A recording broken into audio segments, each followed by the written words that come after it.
أعوذ بالله من الشيطان الرجيم.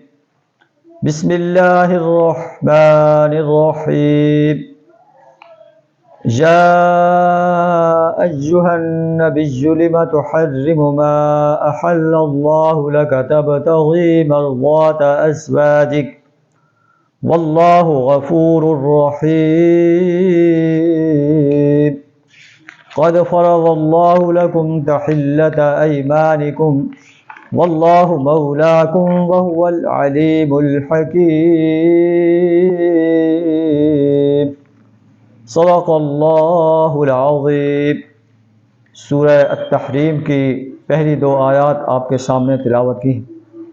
سورہ التحریم مدنی صورت ہے، مدینہ منورہ کے اندر نازل ہوئی. اس کو التحریم اس لیے کہتے ہیں، اس میں جو ہے یا ایھا النبی لم تحرم ما احل اللہ لک، تحرم کا لفظ آیا اس لیے اس کو سورہ التحریم کا نام دیا گیا. اس صورت کے اندر اللہ تبارک و تعالیٰ نے ایک واقعہ بیان فرمایا ہے جو نبی صلی اللہ علیہ وسلم سے جو ہے کو پیش آیا. نبی صلی اللہ علیہ وسلم کو آپ کی بیویوں نے جو ہے شہد کے بارے میں بتایا کہ آپ صلی اللہ علیہ وسلم اپنی ایک بیوی کے ہاں جاتے تھے تو شہد پیتے تھے. تو بیویاں جو ہے وہ ایک فطرت ہے انسانیت کی کہ ایک دوسرے سے حسد کرتے ہیں کہ نبی صلی اللہ علیہ وسلم فلاں بیوی کے گھر میں زیادہ دیر کیوں بیٹھتے ہیں.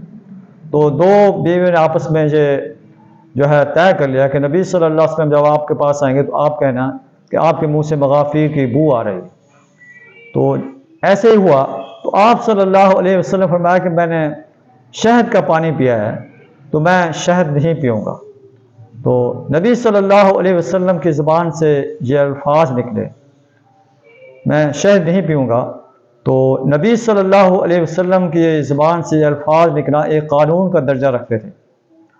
تو اللہ نے قرآن نازل فرما دیا یا ایھا النبی لم تحرم ما احل اللہ لک. اے نبی صلی اللہ علیہ وسلم آپ اس چیز کو کیوں حرام کرتے ہیں جو اللہ نے آپ کے لیے حلال کر دی ہے.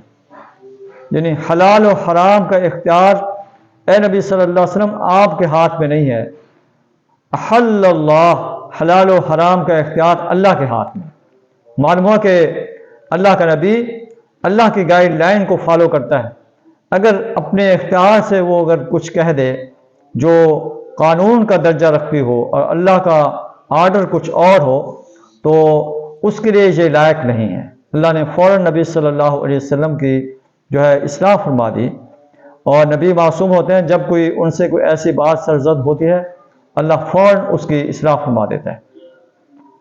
تو اللہ فرماتا ہے یا ایھا النبی لم تحرم ما احل اللہ لک. اے نبی صلی اللہ علیہ وسلم آپ اس چیز کو کیوں حرام کر رہے ہیں جو اللہ نے آپ کے لیے حلال کر دی ہے. تبتغی مرضات ازواجک، آپ اپنے بیویوں کی رضا چاہتے ہیں. یہ آپ کے لیے یہ لائق نہیں ہے کہ آپ بیویوں کی رضا پر ایک حلال چیز کو حرام قرار دیں. واللہ غفور الرحیم، اللہ بخشنے والا بڑا مہربان. قد فرض اللہ لکم تحلۃ ایمانکم، اللہ نے تمہاری قسموں کو حلال کرنے کا جو ہے وہ طریقہ جو ہے بتا دیا ہے کہ قسم کھا کر بندہ اس کو اگر توڑنا چاہے تو کیا طریقہ ہے. فکفارتہ اطعام 10 مساکین من اوسط ما تطعمون اہلیکم او کسوتہم او تحریر رقبہ.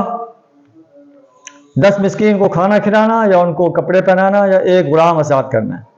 واللہ مولاکم، اللہ تمہارا مولا ہے. وہو العلیم الحکیم، اور وہ علیم و حکیم ہے، جاننے والی ذات ہے، حکمت والی ذات. اللہ سے دعا ہمیں قرآن کی ان سنہری ہدایات کو اپنانے کی توفیق عطا فرمائے.